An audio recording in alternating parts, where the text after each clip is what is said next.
I giovani riscoprono il piacere di trovarsi e pianificare sotto l'insegna del credito cooperativo. A Cerea sono stati oltre 250 ad accogliere l'invito di Banca Veronese ad eleggere il nuovo consiglio direttivo del Club Giovani Soci, un organismo che rilancia la passione, il coraggio, la voglia di innovazione a partire dalla storia e dai valori del territorio. Il club che si è formato quest'anno ha portato una grossa rete di relazioni tra i soci, dalle quali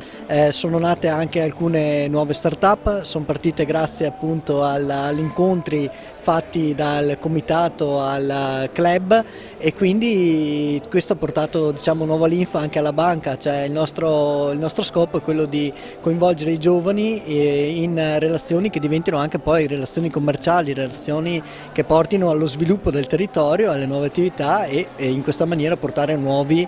clienti anche alla banca, perché è quello che vogliamo, insomma, vogliamo che le nostre banche aiutino i giovani e i giovani aiutino le banche. Dalla prima foto dei padri fondatori della banca nel 1903 il contesto sociale è cambiato, ma non lo spirito e l'emozione per una iniziativa ancora oggi davvero unica. L'emozione è vedere le facce di questi ragazzi, e pensare che questi sono i cooperatori di credito che stanno in questo momento approcciandosi nel nostro mondo e che rappresenteranno anche nei prossimi anni le leve importanti per portare avanti un'idea di cooperazione. La cooperazione non è uno slogan, la cooperazione è un modo di vivere, è un modo di fare impresa, ed è un modo di fare impresa che ha rappresentato in oltre 130 anni di storia uno strumento importantissimo, cioè creare un modello imprenditoriale inclusivo e non esclusivo.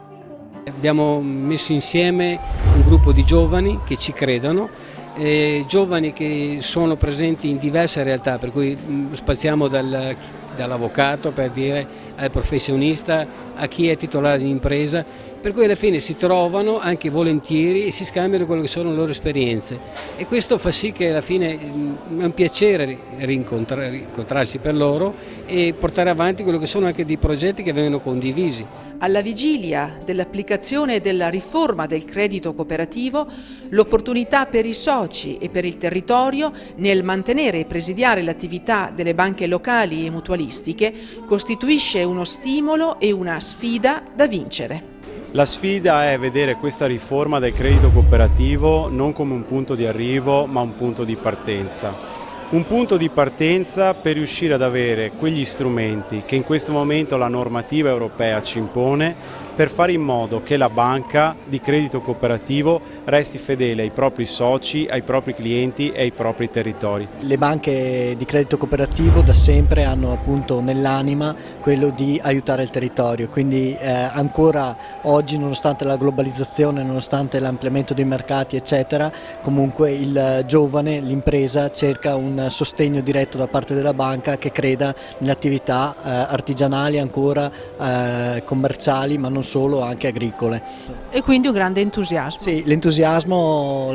c'è stato, ci sarà ancora, e speriamo che anche l'anno prossimo appunto di raggiungere quelli che sono i nostri obiettivi, ma sicuramente lo faremo. Sì.